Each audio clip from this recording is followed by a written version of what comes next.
عبداللہ بن عمر بن عاص کہتے ہیں کہ میرے باپ کی جب موت کا وقت قریب آیا، عمر بن عاص کا، فاتح مصر، تو انہوں نے دیوار کی طرف منہ کر کے زاروں قطار رونا شروع کر دیا۔ موت کا وقت قریب ہے، زاروں قطار رو گئے۔ تو میں نے کہا ابا جان، آپ تو نبی الاسلام کے اتنے مقرب تھے، آپ نے تو رومن امپائر کو گرایا، تو ان جنگوں میں یرموک میں آپ شامل تھے، آپ اللہ کے نبی کے صحابی ہیں، آپ کیوں رو رہے ہیں موت کے وقت؟ اور یہ بیٹا خود بھی صحابی ہے، عبداللہ بن عمر بن عاص، اور جلیل القدر صحابی ہے۔ تو پہلا جواب ہی انہوں نے اتنا زبردست دیا، انہوں نے کہا ہم اصحاب رسول کے نزدیک لا الہ الا اللہ محمد رسول اللہ کی گواہی سے بڑھ کے کوئی فضیلت نہیں ہوتی تھی۔ انہوں نے اپنی صحابیت کی فضیلت، جنگوں کی فضیلت دوسرے نمبر پہ کر دی۔ انہوں نے کہا اصل فضیلت کلمے کی فضیلت۔ ہائے ہائے، کیوں؟ اس کی برکت سے ہی تو باقی فضائل مل رہے ہیں۔ ایمان نہ ہو تو اعمال کہاں سے فائدہ دیں گے؟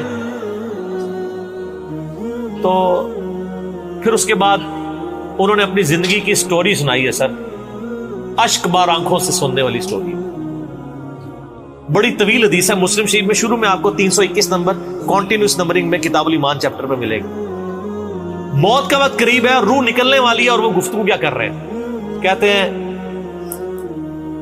اے میرے بیٹے، میری زندگی میں 3 ادوار گزرے۔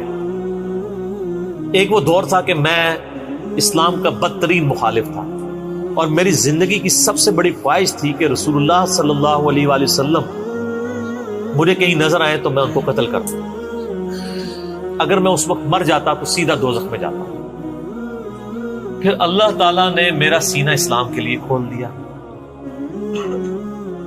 صلح حدیبیہ کے بعد خالد ابن ولید اور عمر بن عاص اکٹھے مسلمان ہوئے۔ یہ انہوں نے عمر سیریز میں یہ فلمایا بھی ایسی۔ تو اللہ نے میرا سینہ اسلام کے لیے کھول دیا، اور میں نبی الاسلام کے پاس ایمان کے لیے قبول کرنے کے لیے حاضر ہوا۔ آپ علیہ السلام نے اپنا دایاں ہاتھ آگے بڑھایا، میں نے بھی اپنا دایاں ہاتھ آگے بڑھایا اور پھر پیچھے کھینچ لیا۔ تو نبی الاسلام فرمایا عمر کیا ہوا؟ ہائے ہائے، عمر بن عاص کو تو پتا تھا میں نے جو کچھ کیا ہوا ہے، اور وہ واقعی پھر دل سے مسلمان ہونے آئے تھے، تبھی ان کو اپنے گناہوں کی فکر تھی۔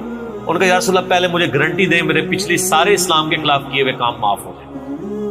آپ نے فرمایا عمر تجھے نہیں پتا، حج مبرور پچھلے کے سارے گناہوں کو معاف کر دیتا ہے، ہجرت کرنا اللہ کی راہ میں پچھلے کے سارے گناہوں کو معاف کر دیتا ہے، اور ایمان قبول کرنا پچھلے کے سارے گناہوں کو معاف کر دیتا ہے۔ 3 باتیں ارشاد۔ کہتے ہیں میں نے ہاتھ میں ہاتھ دیا، ایمان قبول کیا،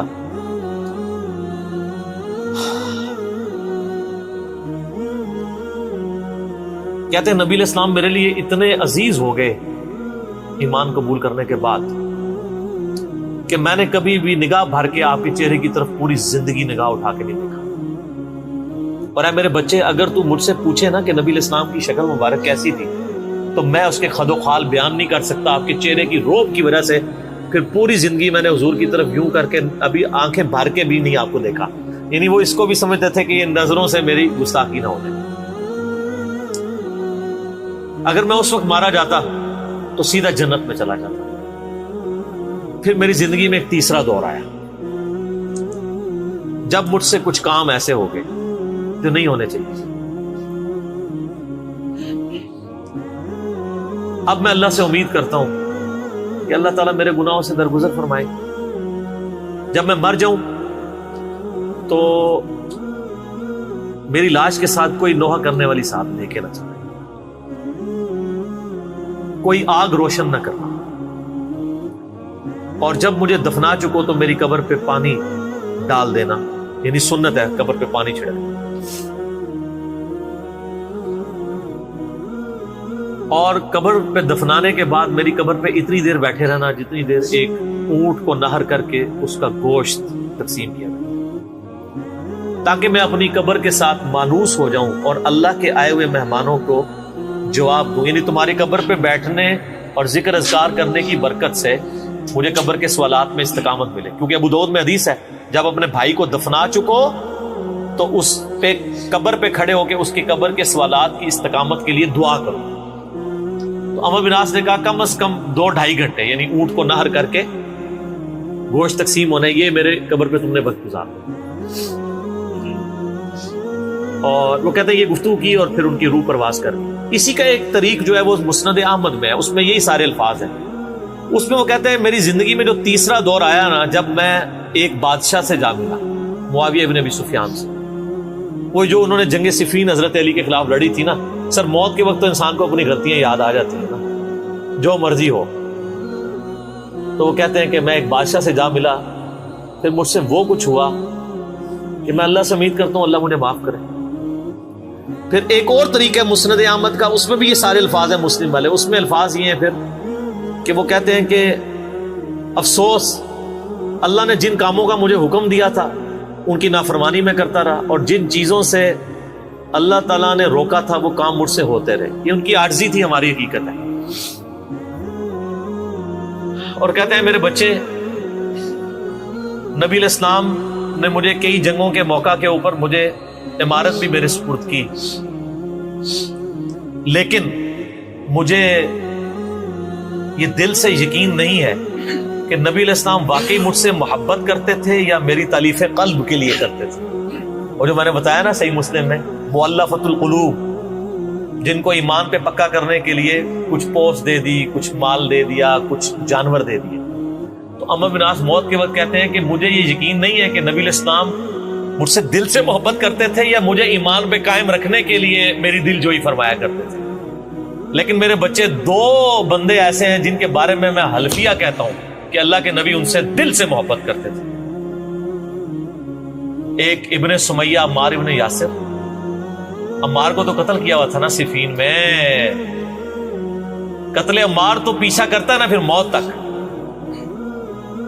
اور دوسرا ابن مسعود، ان سے نبی علیہ السلام دل سے محبت کیا، کیونکہ عمار ابن یاسر جنگ صفین میں قتل ہوئے تھے، حضرت علی کی طرف سے لڑتے تھے۔ اور بخاری مسلم کی اس حدیث کے راوی خود عبداللہ بن عمر بن عاص اور عمر بن عاص بھی ہیں کہ عمار کو ایک باغی جماعت قتل کرے گی، عمار ان کو اللہ اور جنت کی طرف بلائے گا اور وہ جماعت دوزخ کی طرف بلائے گی۔ بال میں نے جب سے یہ حدیثیں پڑھی ہیں، میں نے ساری حدیثیں اپنے کربلا والے ریسرچ پیپر میں ڈالی ہوئی ہیں۔ حضرت عمر بن عاص کے بارے میں میرا دل پھر بہت نرم ہو گیا کہ وہ آخری وقت میں ان کو چیزوں کا احساس ہو گیا تھا کہ ان سے چیزیں مس ہینڈل ہوئی، اور سب سے بڑی ان کی للائیت ہے کہ انہوں نے یہ چیزیں بیان کر دی اور وہ مسلم شریف میں آ گئی، اور ہمیں ایک تو ہمارے اس مقدمے کو بھی تقویت ہوئی کہ ان سے چیزیں مس ہینڈل ہوئی، دوسرا ان کے بارے میں ہمارے دل میں اب میل نہیں ہے کہ انہوں نے اپنی اس غلطی کا اعتراف کر لیا۔ اور ظاہر ہے اللہ تعالیٰ مرنے سے پہلے ان لوگوں کو توفیق دے دیتا ہے، ان کی نیکیاں ان کے گناہوں پر یقیناً بھاری تھیں، اللہ تعالیٰ نے ان کی غلطیاں جو ہیں ان کے گناہوں کے صدقے معاف کر دی۔ ہم اللہ سے امید کرتے ہیں اور ان کے لیے خیر کی دعا کرتے ہیں، اور اللہ تعالیٰ سے دعا کرتے ہیں کہ اللہ تعالیٰ ہمیں بھی اپنی موت سے پہلے قبر و آخرت کی تیاری کرنے کی توفیق عطا فرمائے۔ اللہ تعالیٰ سے دعا ہے جو حق بات میں نے کہی اللہ تعالیٰ ہمارے دلوں میں راسخ فرما دے۔ اگر جزاک اللہ جزاک اللہ جزاک اللہ جزاک اللہ